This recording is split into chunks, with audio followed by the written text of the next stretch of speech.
Hello everyone, Nick Dygan and Andrew Hart welcoming you to another episode of Going Bush. Once again, this episode has plenty of story ideas from you, the viewer. Here's a look at what's coming up.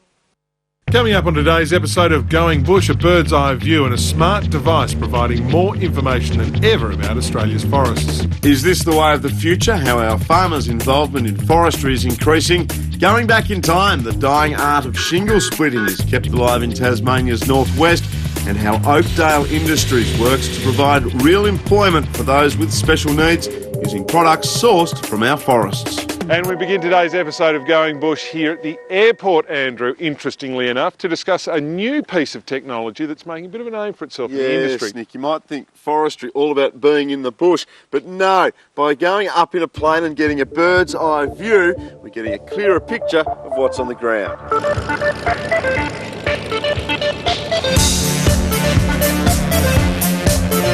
It's one piece of technology which has revolutionised mapping. By using an aircraft, the LiDAR process is quick, accurate and provides users with more detail than ever before.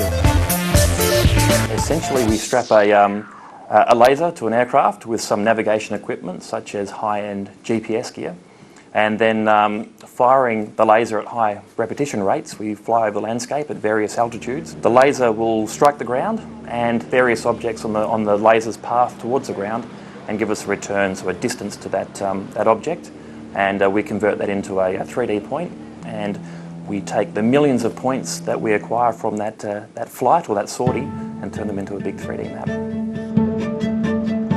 That 3D map can feature the forest with or without trees, showing rivers, contours and everything else on the ground in superb detail. It has revolutionised the way that we collect information about the landscape, because we can acquire large tracts of land very quickly and very accurately as well, with lots of uses. So it's a non-contact, fast and accurate survey method from the air.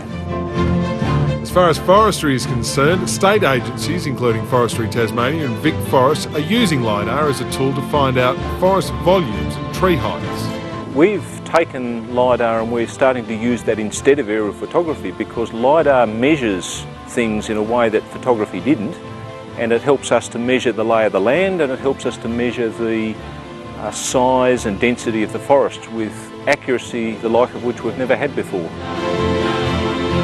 In Victoria, Vic Forests have just completed a 20,000 hectare test and is finding LiDAR provides much more detail and accuracy than the older methods of aerial photography. It gives you a way to evaluate broad areas, so rather than focus on measuring small areas of forest and extrapolating those numbers up, it gives you full coverage over the area you're interested in, and if you're looking at 1 or 2 million hectares of forest, it's really the only sort of way you can go. Also of use, the degree slope of the land, important for forestry in Victoria, which doesn't have cable harvesting and must limit its harvest areas to less than 30 degrees in slope. The blue bits are over 30 degrees where we're prohibited from harvesting, and the orange bits are sort of 25 to 30 degrees, which are kind of the marginal areas alongside that. Okay. The rest of it's below 25 degrees and there's no problem. It took a while to convince people that the big costs were worthwhile, but now we're going through a 3-year program where we're capturing LiDAR over almost all the state forest in Tasmania and a lot of private land just around that as well.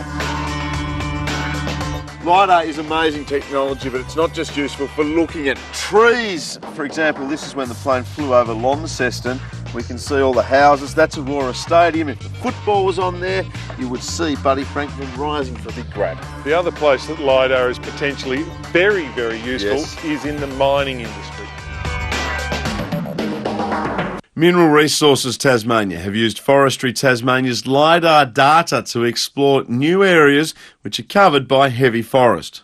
Some of my colleagues have spent quite a bit of time working with the forestry data sets to do a mapping project in the northwest, and that's allowed them to track out sandstone units that they just couldn't see. It's helped them to predict what they're going to see before they go in the field, and so their mapping is more targeted, and it just leads you to the right places without having to spend a lot of time crashing around wondering where you are.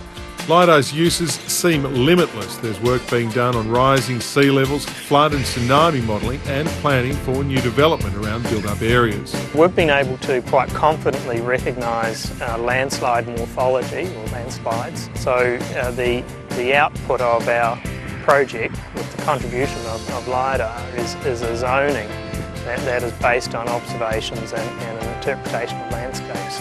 LiDAR uses laser technology from an airplane to survey the ground below. Useful in forestry mapping, as well as mining, flood modelling and city modelling applications.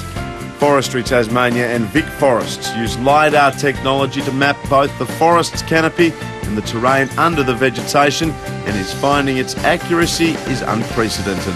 Still to come on Going Bush, how farmers are playing more of a role in the forest industry, plus everything you need to know about shingle splitting.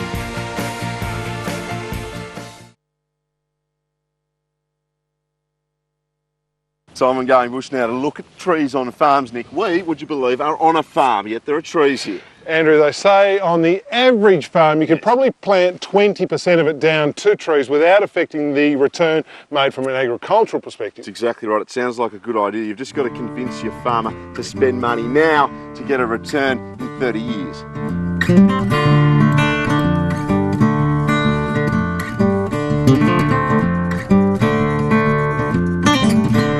Trees on Farm is a joint venture scheme that is helping to get more farmers to take the forestry plunge. Basically, the landowner provides the land, Forestry Tasmania then does the work and cops the cost of planting and maintaining the trees until harvest. It's always hard to get an investment in a crop that's got a 30-year return profile, so making those investments is a bit challenging. And the assistance of the Trees on Farm program helps to defray that and to make the farmer better able to maintain that as part of the business enterprise.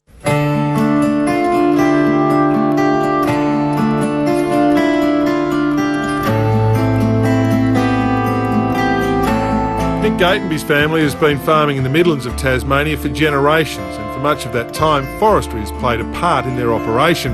The Trees on Farms program is helping that to continue.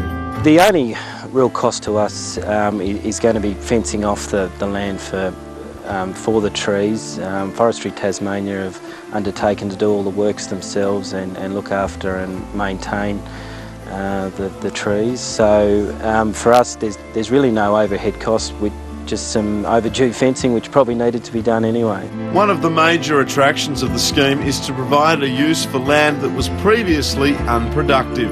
Lots of farms have got dead land, if you wish. You know, it's got weeds on it, or it's on a gully, or it's in the corner of paddocks that hasn't been used. It's not difficult to find that 20% on most farms without impacting on the main activities.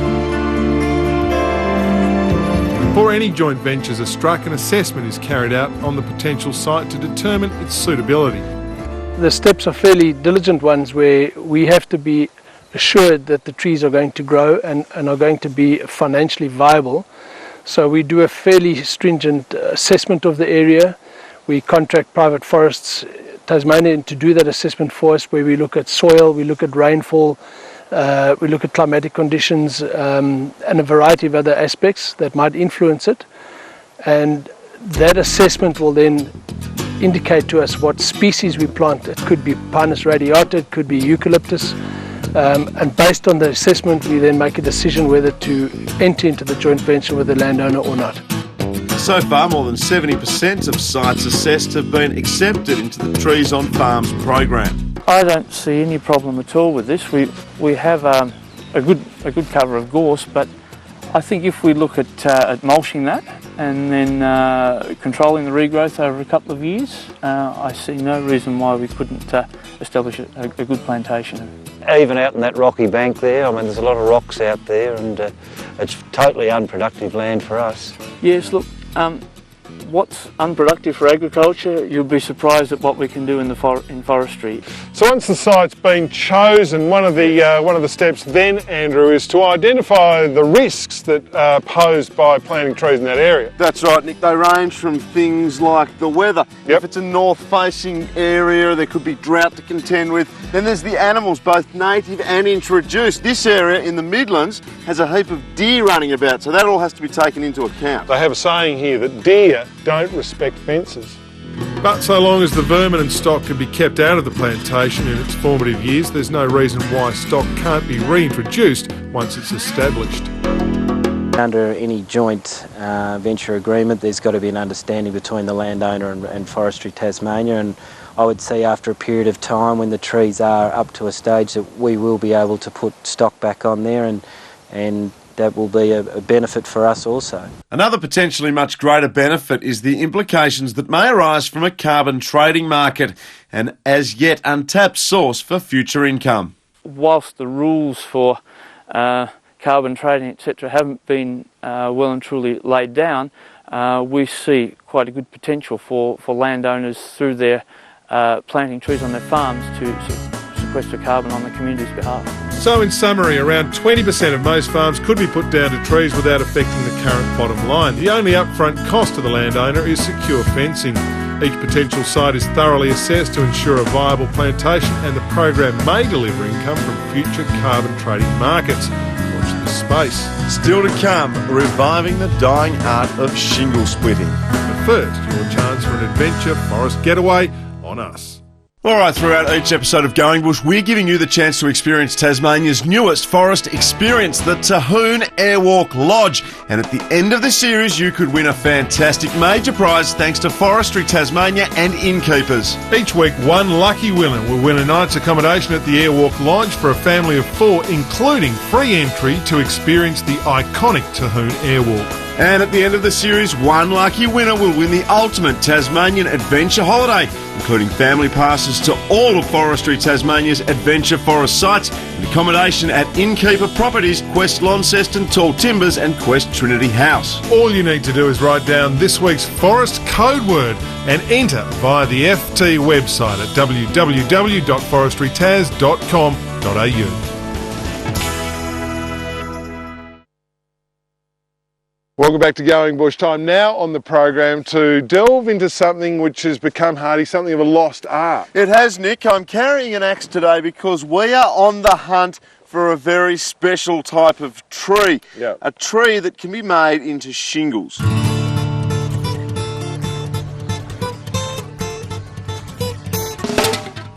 Visiting the family-owned sawmill near Mole Creek in Tasmania's northwest is like stepping back in time. The mill, run by the Blair family for 3 generations, is one of the only in the state that practices what is now a dying art, shingle splitting. We'll go for a year or 2 and won't split one, and then all of a sudden, you know, you're probably 3 or 4 months' work. Like, it's something you'd never make a living out of, I can guarantee you that, but it is good, it's very interesting. This story starts in Tassie's eucalypt forests, where contractors and Forestry Tasmania staff keep their eyes peeled for the perfect log. A shingle tree needs to be straight and split well. Okay, Daryl, Todd, this is the one that we've set aside. Thought it might be good enough for you. Yeah, well, he doesn't look too bad. Just take a chip out of him. Chip out of him. See what the bark says, see what he'll be like. Yeah.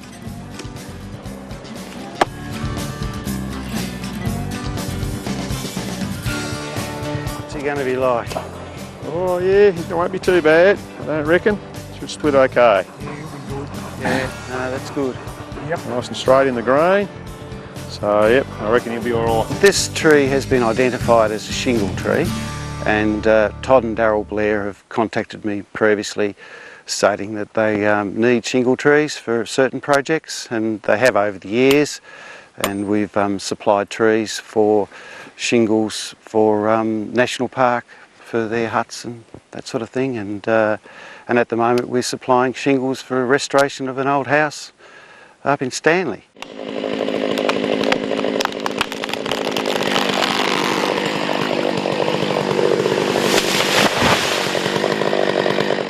Righto, Todd. Well, phase one is complete. Right. We have our tree on the ground. And mate, in the olden days, you would have split your shingles here? Yeah, that's correct, because we wouldn't have had the machines to get it out of the bush, so yeah, it would have had to be done all in the bush and then carried out basically, so yeah, hard work. But these days, we're going to take it back to the mill? Yes, they'll drag it down the skidway, get some bark off it, get it out to the mill and we'll get some shingles out of it. Righto, you better show us how to... No worries, we'll get it out there and we'll get started.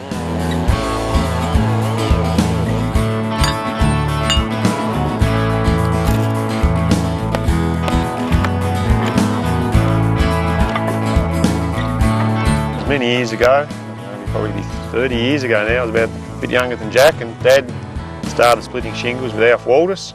He's an old guy that used to live around here, an old bushy, and yeah, I used to pack my lunch and go with them of a day, and while I was having a smoker I'd grab the shingle knife and start splitting a few shingles, and yeah, just started from there. It's quite rewarding at the end of the day to, I suppose, leave your mark on somewhere in the state. You've got to find one little split. I've never felled a tree yet that I couldn't get shingles out of. It's like everything, yeah, if you don't do it, well yeah, then it's basically, yeah, it's an art that's gone, so whatever, yeah, you can find the timber and I suppose there will be a market for them, yeah, you've got to keep it going, so then hopefully, yeah, Jack, when I'm gone, he'll continue the tradition, I suppose, of the shingles, so yeah, it'll be good. So Todd, I reckon a good shingle splitter in a day can knock out about how many? About 1,500 a day. Which is a fair effort. It is, yeah, it's a pretty good day. So that's blokes back in the day. We have got our own shingle splitter. Heart. Oh. Ah, knuckle. Come on, knuckle. That's my first shingle. Yeah, I told you, keep your fingers out of the way. Hurry up. Hurry up. 1,500 a day. That's 1,500. It's not easy. Most of the demand for today's shingles go to restoring heritage buildings. The latest, Joe Lyons Cottage in Stanley, a house the Blair family first shingled more than 30 years ago. It's not just the age-old art of shingle splitting dives that the boys do here. No, wherever there is a heritage building, there is call for these kind of skills. You've got the shingles. Yep. These are in fact floorboards which will be going into Waldheim Chalet at Cradle Mountain. These days, shingle splitting is generally only done by a few mills around the country. The Blair family only carry out the process when they are required to redo shingled roofs on various heritage buildings around Tasmania. Forestry Tasmania work with contractors to identify and select unique and special logs such as shingle logs which might be sought after. For more information how forestry can get you the type of log you're looking for, visit Island Specialty Timbers or jump on the website at forestrytas.com.au. After the break, we meet some special Tasmanians working with timber at Oakdale Industries.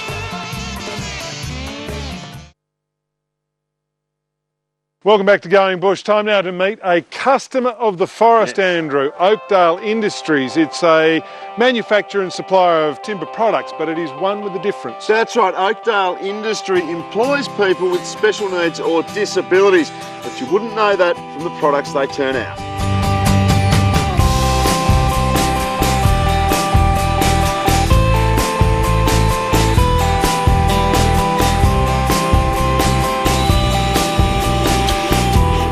Part of the Oak Tasmania organisation, Oakdale Industries, is a disability enterprise, meaning it provides supportive employment, empowering people with special needs, disabilities and disadvantages to become active and equal members in the community. It gives our people a reason for getting out of bed in the morning, quite frankly, and they come to work to be around 30 odd of their mates on a day-to-day basis, and it's just like any other workforce. So it is extremely important here for Oakdale Industries that we have access to those native timber species to be able to provide the services that we do here at Oakdale and within Oak Tasmania in the border community. Sourcing timber, mostly from Tasmania's native forests, Oakdale's employees then turn it into a wide range of products.